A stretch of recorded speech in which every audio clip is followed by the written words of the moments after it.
నమస్తే, welcome to mass media. నేను మీ ఆదిత్య. ముందుగా బులెటిన్ హెడ్లైన్స్.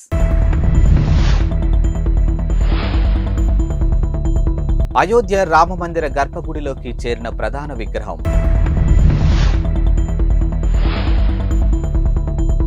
రాష్ట్ర ప్రజలందరికీ డిజిటల్ హెల్త్ కార్డులు రూపొందిస్తున్నాం, సీఎం రేవంత్ రెడ్డి వెల్లడి.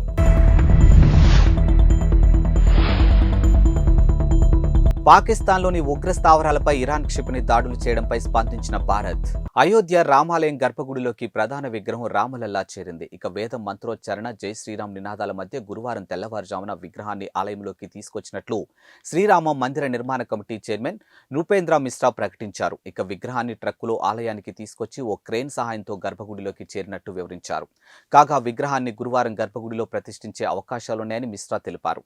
జనవరి 22న ప్రాణ ప్రతిష్ఠ వేడుకకు ముందు వరకు పూజా కార్యక్రమం నిర్వహిస్తున్నామని తెలిపారు. ఇక ప్రస్తుతం 7 రోజులు పూజా కార్యక్రమాలు కొనసాగుతాయని తెలిపారు.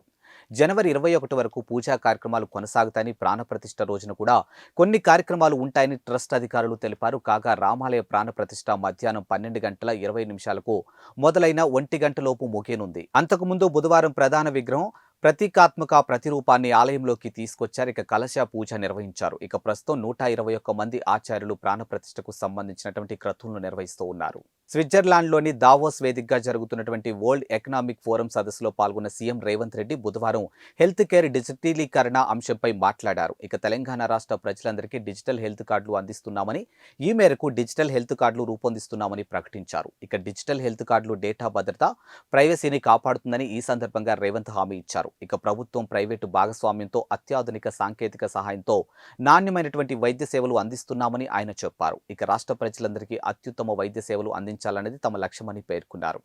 రాజీవ్ ఆరోగ్యశ్రీ కింద పేదలకు 10 లక్షల వరకు ఉచిత వైద్య సేవలు అందిస్తున్నామని రేవంత్ ప్రస్తావించారు. ఇక అత్యుత్తమ వైద్య సేవలకు సాఫ్ట్వేర్ సేవలు హైదరాబాద్ రాజధానిగా ఉందని రేవంత్ రెడ్డి అన్నారు. ప్రపంచ వ్యాక్సిన్ల ఔషధాల్లో 33% హైదరాబాద్ నగరంలో తయారవుతుందని తెలియజేశారు. ఈ మేరకు ఆయన ఇన్వెస్టర్లను ఆకర్షించే విధంగానూ ప్రసంగించారు. పాకిస్తాన్లోని బలూచిస్తాన్ ప్రావిన్స్ లో ఉగ్రవాద సంస్థ జైష్ అల్లా అద్ల్ స్థావరాలపై ఇరాన్ ఇటీవలే వైమానిక దాడులు చేయడంపై భారత్ స్పందించింది. ఈ వ్యవహారం పాకిస్తాన్, ఇరాన్ల మధ్య సమస్యగా పేర్కొని తమ వైఖరిని స్పష్టం చేసింది.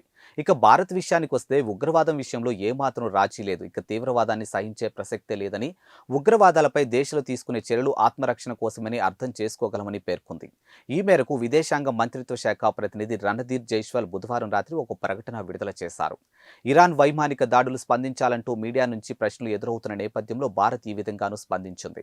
కాగా పాకిస్తాన్లోని బలూచిస్తాన్ ప్రావిన్స్ సరిహద్దు ప్రాంతాల్లో కార్యకలాపాలు నిర్వహిస్తున్నటువంటి సున్నీ మిలిటెంట్ గ్రూప్ జైష్ అల్లా అద్ అనే ఉగ్రవాద సంస్థ స్థావరాలపై ఇటీవలే ఇరాన్ వైమానిక దాడులు జరిపింది. క్షిపణులు, డ్రోన్లు ఉపయోగించి విరుచుకుపడింది. ఈ దాడుల్లో ఉగ్రవాద సంస్థకు చెందినటువంటి 2 ప్రధాన కార్యాలయాలు ధ్వంసమయ్యాయి. అయితే ఇరాన్ తమ గగనతలంలోకి చొరబడి దాడులు చేసిందని పాకిస్తాన్ ప్రభుత్వం మండిపడింది. ఇక దాడుల కారణంగా 2 చిన్నపిల్లలు చనిపోయారని ఆగ్రహం వ్యక్తం చేసింది. ఇరాన్ అంతర్జాతీయ చట్టాలను ఉల్లంఘించి తమ భూభాగంలోకి చొరబడిందని, చట్టవిరుద్ధ చర్యల పట్ల ప్రతిఘటించే హక్కు తమకు ఉందని పాకిస్తాన్ విదేశాంగ శాఖ ప్రతినిధి అన్నారు. కాగా 2012లో ఏర్పడినటువంటి జైష్ అల్లా అద్ను ఇరాన్ ఉగ్రవాద సంస్థగా గుర్తించింది. ఏపీలో స్కూళ్లకు సంక్రాంతి సెలవులు పొడిగిస్తూ రాష్ట్ర ప్రభుత్వం నిర్ణయం తీసుకుంది. వాస్తవానికి ఏపీలో స్కూళ్లు సంక్రాంతి సెలవులు అనంతరం జనవరి 19న ప్రారంభం కావాల్సి ఉంది. అయితే సెలవులు మరో 3 రోజులు పొడిగిస్తున్నట్లు రాష్ట్ర విద్యాశాఖ ప్రకటనలోనూ పేర్కొంది. రాష్ట్రంలో పాఠశాలలు జనవరి 22న పునఃప్రారంభం అవుతాయని పాఠశాల విద్యాశాఖ కమిషనర్ ఏ సురేష్ కుమార్ పేర్కొన్నారు. ఇక టీచర్లు, విద్యార్థులు, తల్లిదండ్రులు విజ్ఞప్తుల వల్లే ఈ నిర్ణయం తీసుకున్నట్లు పాఠశాల విద్యాశాఖ వెల్లడించింది. ఏపీ కాంగ్రెస్ అధ్యక్షురాలు వైఎస్ షర్మిల తనయుడు రాజారెడ్డి నిశ్చితార్థం అట్లూరి ప్రియాతో రేపు హైదరాబాద్లో జరగనుంది. ఇటీవలే షర్మిల తన సోదరుడు ఏపీ సీఎం జగన్ను కలిసి ఆహ్వాన పత్రిక అందించిన సంగతి తెలిసిందే. ఈ నేపథ్యంలో సీఎం జగన్ రేపు హైదరాబాద్ వెళ్లనున్నారు. ఇక గురువారం సాయంత్రం 6:45 ఆయన గన్నవరం ఎయిర్పోర్ట్ నుంచి బయలుదేరతారు. ఇక రాత్రి 7:30 శంషాబాద్ ఎయిర్పోర్ట్ కు చేరుకుంటారు. ఇక రాత్రి 8 గంటలకు గండిపేటలో ఉన్నటువంటి గోల్కొండ రిసార్ట్ కు వెళ్లి తన మేనల్లుడి నిశ్చితార్థ వేడుకలో పాల్గొంటారు. అనంతరం రాత్రి 8:30 హైదరాబాద్ నుంచి తాడేపల్లికి బయలుదేరనున్నారు. కాగా మరుసటి రోజు ఉదయం విజయవాడలో 125 అడుగుల భారీ అంబేద్కర్ విగ్రహాన్ని సీఎం జగన్ ఆవిష్కరించనున్నారు. ఇటీవలే ముంబై ఎయిర్పోర్ట్లో రన్వే ప్రయాణికులు భోజనం చేసిన ఘటనపై bureau of civil aviation security serious అయింది. ఈ నిర్వహణకి పాల్పడినటువంటి దేశీయ విమానయాన దిగ్గజం ఇండిగోకు 1.2 కోట్ల జరిమానాను విధించింది. ఇటీవలే గోవా నుంచి ఢిల్లీ వెళ్లాల్సినటువంటి ఇండిగో ఫ్లైట్ని ప్రతికూల వాతావరణం కారణంగా ముంబైకి మళ్లించాల్సి వచ్చింది. ప్రయాణికులు కొన్ని గంటల పాటు నిరీక్షించాల్సి వచ్చింది. ఈ సందర్భంగా ప్రయాణికులు భోజనాన్ని ఏర్పాటు చేశారు. అయితే విమానం పక్కనే రన్వేపై కూర్చొని ప్రయాణికులు భోజనం చేశారు. ఇందుకు సంబంధించినటువంటి వీడియో సోషల్ మీడియాలో వైరల్గాను మారింది. ఈ ఘటనపై విమానయాన నియంత్రణ సంస్థ డీజీసీఏ పరిగణలోకి తీసుకుంది. ఇప్పటికే ముంబై ఎయిర్పోర్ట్ కి 30 లక్షల జరిమానా విధించింది. ఈ వీడియోపై ఇండిగో ముంబై విమానాశ్రయానికి షోకాస్ నోటీసులు జారీ చేసిన విషయమూ తెలిసిందే. టీడీపీ వ్యవస్థాపకులు ఎన్టీఆర్ వర్ధంతి సందర్భంగా గుడివాడలో హైటెన్షన్ నెలకొంది. ఇక టీడీపీ వైసీపీ పోటాపోటీగా ఎన్టీఆర్ వర్ధంతి కార్యక్రమాలు నిర్వహిస్తూ ఉన్నాయి. ఇక రా కదలిరా పేరుతో టీడీపీ భారీ సభను నిర్వహిస్తుంది. ఈ సభకు టీడీపీ అధినేత చంద్రబాబు హాజరు కానున్నారు. మరోవైపు వైసీపీ ఎమ్మెల్యే కొడాలి నాని ఆధ్వర్యంలో కూడా ఎన్టీఆర్ వర్ధంతి కార్యక్రమం నిర్వహించబోతూ ఉన్నారు. ఇరు వర్గాలు గుడివాడలో పోటాపోటీగా పోస్టర్లు, ఫ్లెక్సీలు ఏర్పాటు చేశారు. ఈ నేపథ్యంలో అక్కడ టెన్షన్ వాతావరణం నెలకొంది. ఎలాంటి అవాంఛనీయ ఘటనలు చోటు చేసుకోకుండా పోలీసులు గట్టి బందోబస్తు ఏర్పాటు చేశారు.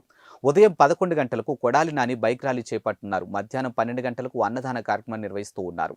సీఎం జగన్ ఫోటోలు లేకుండానే టీడీపీకి పోటీగా నాని ఫ్లెక్సీలు, బ్యానర్లు ఏర్పాటు చేశారు. ఇక టీడీపీ విషయానికి వస్తే మల్లాయిపాలెం వద్ద 20 ఎకరాల విస్తీర్ణంలో భారీ సభను ఏర్పాటు చేసింది. ఈ సభకు 1,00,000 మంది వస్తారని అంచనా వేస్తూ ఉన్నారు. మరోవైపు ఎన్టీఆర్ స్వగ్రామం నిమ్మకూరులో ఎన్టీఆర్ విగ్రహానికి చంద్రబాబు నివాళులు అర్పిస్తారు. అనంతరం గుడివాడ సభలో ఆయన పాల్గొంటారు. ఇవి వాల్టి బులెటిన్ అప్డేట్స్. మరో బులెటిన్తో మళ్ళీ కలుద్దాం. అంతవరకు సెలవు. నమస్కారం.